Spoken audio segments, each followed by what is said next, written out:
മുഖ്യമന്ത്രി V D സതീശനെതിരെ മുൻ ഉന്നത വിദ്യാഭ്യാസ മന്ത്രി ആർ ബിന്ദു. ചാൻസലർ എന്ന നിലയ്ക്ക് ഗവർണർ നൽകിയ നിർദ്ദേശത്തിൽ ഒരഭിപ്രായ വ്യത്യാസം പോലും പുതിയ സർക്കാർ രേഖപ്പെടുത്തിയില്ല. UDF BJP ഡീലിന്റെ തുടർച്ചയാണ് സർവകലാശാലകളിൽ കാണുന്നത്. മുഖ്യമന്ത്രിയും മന്ത്രിമാരും സമ്പൂർണ്ണ മൗനത്തിലാണ് എന്നും ആർ ബിന്ദു പറഞ്ഞു. വളരെ അടിസ്ഥാനരഹിതമായൊരു കാര്യമാണ് അദ്ദേഹം പറഞ്ഞിരിക്കുന്നത്. സാമാന്യ ബുദ്ധിക്കോ യുക്തിക്കോ നിരക്കാത്ത രീതിയിലുള്ള സംസാരമാണ് മുഖ്യമന്ത്രിയുടെ ഭാഗത്തുനിന്ന് വന്നിട്ടുള്ളത്. കഴിഞ്ഞ ഗവൺമെൻറ് കഴിഞ്ഞ ഫെബ്രുവരി മാസം അവസാനത്തോടു കൂടി തന്നെ പ്രോട്ടോക്കോൾ നിലവിൽ വന്നു. ഇപ്പോൾ പുതിയ ഗവൺമെൻറ് വന്നതിന് ശേഷം ഒരു മാസം പിന്നിടുമ്പോൾ നടക്കുന്ന നോമിനേഷൻ കഴിഞ്ഞ ഗവൺമെൻറ്റിൻ്റെ തീരുമാനത്തിൻ്റെ ഭാഗമായിട്ടാണെന്നൊക്കെ പറയുന്നത് എത്രമാത്രം അന്തസാരശൂന്യമായ കാര്യമാണ് എന്നാണ് എനിക്ക് ചൂണ്ടിക്കാണിക്കാനുള്ളത്.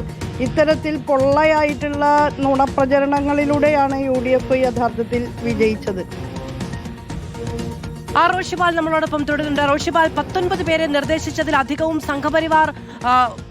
സംഘപരിവാർ പശ്ചാത്തലമുള്ള ആളുകളാണ് എന്നുള്ളതാണ് വിമർശനം. ഇപ്പോൾ KSU അടക്കം കൃത്യമായ നിലപാടെടുത്തിരിക്കുന്നു. പക്ഷെ മുൻ മന്ത്രി പറയുന്നത്, ആർ ബിന്ദു പറയുന്നത്, ഞങ്ങളുടെ കാലത്തല്ല ഇങ്ങനെ ഒരു നോമിനേഷൻ ഉണ്ടായത് എന്നുള്ളതാണ്. കൃത്യമായും ഈ സർക്കാരിന്റെ കാലത്താണോ കഴിഞ്ഞ സർക്കാരിന്റെ കാലത്താണോ ഈ നോമിനേഷൻ ഉണ്ടായത്? ഇത് ആരുടെ താല്പര്യമാണ്? ഇതിന്റെ പ്രാഥമികമായ ചുവടുവെപ്പുകൾ ആരുടേതായിരുന്നു എന്ന ചോദ്യത്തിന്റെ മറുപടി എന്താണ് റോഷിപാൽ?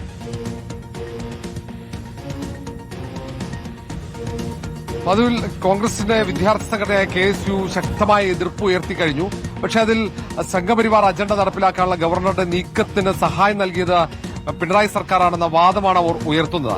പക്ഷേ ഇതിൽ ആരാണ് സഹായിച്ചത് എന്ന ചോദ്യത്തിന്റെ ഉത്തരം വരേണ്ടതുള്ളൂ. കാരണം ഈ മാസം മെയ് മാസം 30-ാം തീയതിയാണ് ഇത് സംബന്ധിച്ച് തീരുമാനം പുറത്തുവരുന്നത്. ആ സമയത്ത് UDF നേതൃത്വമോ ഉന്നത വിദ്യാഭ്യാസ മന്ത്രിയോ ഇക്കാര്യത്തിൽ പ്രതികരിച്ചില്ല. അവരുടെ മൗനമാണ് ഈ വിമർശനത്തിന്റെ പ്രധാന കാരണമായി അവർ ഉയർത്തിക്കാട്ടുന്നത്. പ്രതിപക്ഷം ഇതുവരെ UDF നിശബ്ദമായിരിക്കുന്നു, സർക്കാരിന് ഇക്കാര്യത്തിൽ എന്തുകൊണ്ട് നിലപാടില്ല എന്ന ചോദ്യമാണ് ഉയർത്തുന്നത്. ഏതായാലും ഇനി അങ്ങോട്ട് എന്തായിരിക്കും UDFന്റെ നിലപാട്, ഉന്നത വിദ്യാഭ്യാസ മേഖലയിലെ ഇടപെടലിൽ എന്നതായിരിക്കും പ്രധാനമാവുക. കാവ്യവൽക്കരണം ശക്തമായി തുടരും എന്നതിന്റെ സൂചനയായി തന്നെയാണ് ഈ നീക്കത്തെ പ്രതിപക്ഷം കാണുന്നത്.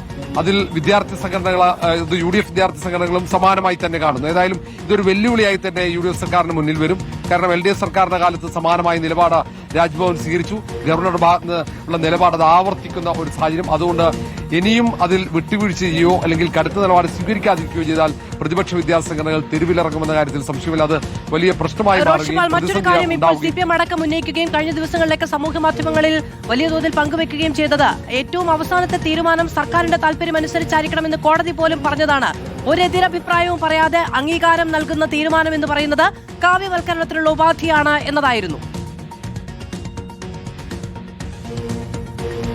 മധു, അങ്ങനെയാണ്. ഇതിൽ പ്രോ ചാൻസലർ എന്ന നിലയിൽ ഉന്നത വിദ്യാഭ്യാസ മന്ത്രി എന്തുകൊണ്ട് മൗനം പാലിക്കുന്നു എന്ന ചോദ്യമാണ് പ്രതിപക്ഷം ഉയർത്തുന്നത്. അവിടെയാണ് ഏറ്റവും പ്രധാന പ്രശ്നം. കാരണം ഇതിൽ സർക്കാരിന് വീഴ്ച വന്നു എന്ന ഒരു ആരോപണമാണ് പ്രതിപക്ഷത്തിന്റെ ഭാഗത്ത് ഉണ്ടാകുന്നത്. കാരണം UDF സർക്കാരിന്റെ കാലത്താണ് നിയമനം നടക്കുന്നത്. അതിൽ നിയമനം നടന്നപ്പോൾ അതിൽ പ്രതികരണമില്ല. അങ്ങനെ ഒട്ടേറെ കാര്യങ്ങൾ പ്രതിപക്ഷം ചൂണ്ടിക്കാട്ടുന്നുണ്ട്. അതുകൊണ്ട് മാത്രവുമല്ല, അതിൽ ഉത്തരവാദിത്വം സ്വാഭാവികമായും പ്രോ ചാൻസലർക്ക് കൂടിയുണ്ട്, സർക്കാരിന് കൂടിയുണ്ട് എന്ന ഒരു വിമർശനവും ആരോപണവും ഉയർത്തുമ്പോൾ എങ്ങനെ പ്രതിരോധിക്കുമെന്നത് പ്രധാനമാണ്. തൽക്കാലത്തേക്ക് ഇത് കഴിഞ്ഞ സർക്കാരാണ് അവിടെ ആ പട്ടിക കൊടുക്കേണ്ടിയിരുന്നത് എന്ന വാദം ഉയർത്തി പ്രതിരോധിക്കുന്ന അപ്പുറത്തേക്ക് അതിൽ പിടിച്ചു നിൽക്കാൻ എന്തായാലും സർക്കാരിന് സാധിക്കില്ല. അതുകൊണ്ട് ഇനി സമാനമായ സാഹചര്യം വരാതിരിക്കാൻ എന്ത് ഇടപെടൽ നടത്തണമെന്നതിനെ കുറിച്ചുള്ള ആലോചനയാകും. കാരണം ഇനി ഇത് ആവർത്തിച്ചു കഴിഞ്ഞാൽ വലിയ പ്രതിഷേധത്തിലേക്ക് SFI കടക്കുമെന്ന കാര്യത്തിൽ സംശയമില്ല. കാരണം LDF ഭരണകാലത്തും SFI ഈ ഉന്നത വിദ്യാഭ്യാസ മേഖലയിലെ ഗവർണറുടെ ഇടപെടലിനെതിരെ ശക്തമായ പ്രക്ഷോഭം നടത്തുന്നത് നമ്മൾ കണ്ടതാണ്. അത് കുറച്ചുകൂടി രൂക്ഷമായ രീതിയിൽ സർക്കാരിനെതിരെയായിരിക്കും ഇനി SFIയുടെ പ്രതിഷേധമുണ്ടാവുക. റോഷിപാലാണ് വിവരങ്ങൾ നൽകിയത്. ആർ ബിന്ദുവിന്റെ പ്രതികരണം നമ്മൾ കേട്ടു. ഷാബാസ് അഹമ്മദ് കൂടി വിവരങ്ങളുമായി ചേരുകയാണ്. ഷാബാസ്, മുൻ ഉന്നത വിദ്യാഭ്യാസ വകുപ്പ് മന്ത്രിയാണ് പറയുന്നത് ഈ ആരോപണങ്ങൾ പഴയ സർക്കാരിന്റെ മേലോ പഴയ രാഷ്ട്രീയ പാർട്ടിയുടെ മുൻപ് അധികാരത്തിലിരുന്ന രാഷ്ട്രീയ പാർട്ടിയുടെ മേലോ ചാർത്തേണ്ട ഒന്നല്ല. ഇതിൽ മൗനമായിരുന്നു. ഗവർണർ ശുപാർശ ചെയ്ത ആളുകളുടെ രാഷ്ട്രീയ പശ്ചാത്തലത്തെക്കുറിച്ച് മുൻ സ്ഥാനാർത്ഥികൾ വരെ അതിൽ ഉൾക്കൊണ്ടിട്ടുണ്ട് എന്ന കാര്യം കൂടി കഴിഞ്ഞ ദിവസങ്ങളിലൊക്കെ ചൂണ്ടിക്കാണിക്കപ്പെടുന്നുണ്ടായിരുന്നു. അതുപോലെ തന്നെ സംഘപരിവാർ ബന്ധമുള്ള അഭിഭാഷക സംഘടനയുടെ പ്രതിനിധി എന്നിവരൊക്കെ ഉൾപ്പെടെയാണ് ഈ പട്ടികയിൽ ഇടം പിടിച്ചിരിക്കുന്നത്. സ്വാഭാവികമായുള്ള പ്രതിഷേധം CPMന്റെ ഭാഗത്തു നിന്ന് ഉണ്ടായിരിക്കും. ഇതിൽ പക്ഷേ അതിന്റെ കൗണ്ടർ പാർട്ട് എന്ന നിലയ്ക്ക് UDFൽ നിന്നൊരു മറുപടി ഉണ്ടാകുന്നില്ല എന്നതാണ് പ്രധാനം. ഷാബാസ്, തീർച്ചയായും അത് എം ജി സർവകലാശാലയിലെ സെനറ്റ് നിയമനവുമായി ബന്ധപ്പെട്ടുള്ള വിവാദങ്ങൾ ഇപ്പോൾ കൊഴുക്കുകയാണ്. അതിനിന്ന് മുഖ്യമന്ത്രി പറഞ്ഞ കാര്യങ്ങൾക്ക് മറുപടിയുമായാണ് മുൻപത്തെ സർക്കാരിലെ വിദ്യാഭ്യാസ മന്ത്രിയായിരുന്ന ഉന്നത വിദ്യാഭ്യാസ മന്ത്രിയായിരുന്ന ആർ ബിന്ദു രംഗത്തെത്തിയിരിക്കുന്നത്. മുഖ്യമന്ത്രി വി ഡി സതീശൻ പറഞ്ഞ കാര്യങ്ങളെ ആർ ബിന്ദു പൂർണ്ണമായും തള്ളുകയാണ്. കഴിഞ്ഞ സർക്കാരിന്റെ കാലത്താണ് ഇത്തരത്തിൽ പാനൽ നൽകിയത് എന്നായിരുന്നു മുഖ്യമന്ത്രി ഇന്ന് പറഞ്ഞിരുന്നത്. എന്നാൽ കഴിഞ്ഞ സർക്കാരിന്റെ കാലത്ത് അത്തരത്തിലൊരു പാനൽ നൽകിയിട്ടില്ല എന്നാണ് ഉന്നത വിദ്യാഭ്യാസ മന്ത്രിയായിരുന്ന ആർ ബിന്ദു വ്യക്തമാക്കുന്നത്. അത്തരത്തിൽ അടിസ്ഥാനരഹിതമായ കാര്യങ്ങളാണ് വി ഡി സതീശൻ ഇന്ന് പറഞ്ഞത്. സാമാന്യ ബുദ്ധിക്കോ യുക്തിക്കോ നിരക്കാത്ത കാര്യങ്ങളാണ്. കഴിഞ്ഞ ഫെബ്രുവരിയിൽ അവസാനത്തോടുകൂടി തന്നെ തെരഞ്ഞെടുപ്പ് പെരുമാറ്റച്ചട്ടം നിലവിൽ വന്നു. അതിനുശേഷം നടന്ന കാര്യങ്ങൾ കഴിഞ്ഞ സർക്കാരിന്റെ തലയിൽ കെട്ടിവെക്കാൻ നോക്കേണ്ട എന്ന തരത്തിലുള്ള പ്രതികരണമാണ് ആർ ബിന്ദു നടത്തിയിരിക്കുന്നത്. ഒപ്പം തന്നെ പുതിയ സർക്കാർ വന്ന് 1 മാസം കഴിഞ്ഞു. ഇത്തരത്തിൽ ഈ കാലയളവിൽ നടന്ന ഒരു നിയമനത്തിൽ, ഒരു കാവ്യവൽക്കരണത്തിൽ ഒരു ചെറുവിരൽ അനക്കാൻ പോലും ഈ സർക്കാരിന് കഴിഞ്ഞില്ല. അത്തരത്തിലൊരു എതിർശബ്ദം പോലും പുറപ്പെടുവിക്കാൻ ഈ സർക്കാരിന് കഴിഞ്ഞില്ല എന്ന തരത്തിലുള്ള വലിയ വിമർശനമാണ് ആർ ബിന്ദു ഉന്നയിക്കുന്നത്. ഒപ്പം തന്നെ ഉന്നത വിദ്യാഭ്യാസ മന്ത്രി റോജി എം ജോൺ ഗവർണറുമായി ഒരു യുദ്ധത്തിനില്ല എന്ന തരത്തിലുള്ള പ്രഖ്യാപനങ്ങളൊക്കെ നടത്തിയിരുന്നു. അത് ഗവർണറുമായ ഒരു നീക്കുപോക്കിന് അല്ലെങ്കിൽ UDF BJP ഡീലിന്റെ ഭാഗമായുള്ള നീക്കങ്ങളാണ് ഇവിടെ നടക്കുന്നത്.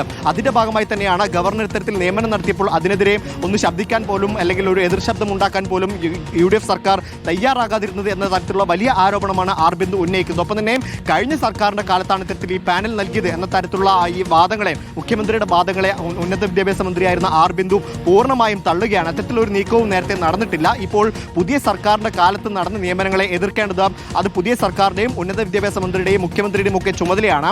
അത് ചെയ്യാതിരുന്നതിലാണ് വലിയ സംശയമുള്ളത്. അത് അത്തരത്തിലൊരു ഡീലിന്റെ ഭാഗമാണ് എന്ന തരത്തിലുള്ള ആരോപണം തന്നെയാണ് അവർ ഉന്നയിക്കുന്നത്. ഷാബാസ് അഹമ്മദാണ് വിവരങ്ങൾ നൽകിയത്. എം ജി സർവകലാശാല സെനറ്റ് നിയമനവുമായി ബന്ധപ്പെട്ട രാഷ്ട്രീയ വിവാദങ്ങൾ കടുക്കുകയാണ്. അതിനിടയിൽ അങ്ങനെ സംഘപരിവാർ താല്പര്യങ്ങൾക്ക് കുടപിടിച്ചു കൊടുക്കുന്ന സമീപനം മുന്നോട്ട് കൊണ്ടുപോകാൻ കഴിയില്ല എന്ന് KSU കൂടി നിലപാടെടുക്കുകയും ചെയ്യുന്നു. പക്ഷേ രാഷ്ട്രീയ മൗനമാണ് UDFന്റെ ഭാഗത്തു നിന്നുണ്ടാകുന്നത്. അത് കുറ്റകരമാണ് എന്ന ആരോപണവുമായി കഴിഞ്ഞ ദിവസം PM മുഹമ്മദ് റിയാസ് അടക്കമുള്ള CPM നേതാക്കളും രംഗത്ത് വന്നിരുന്നു.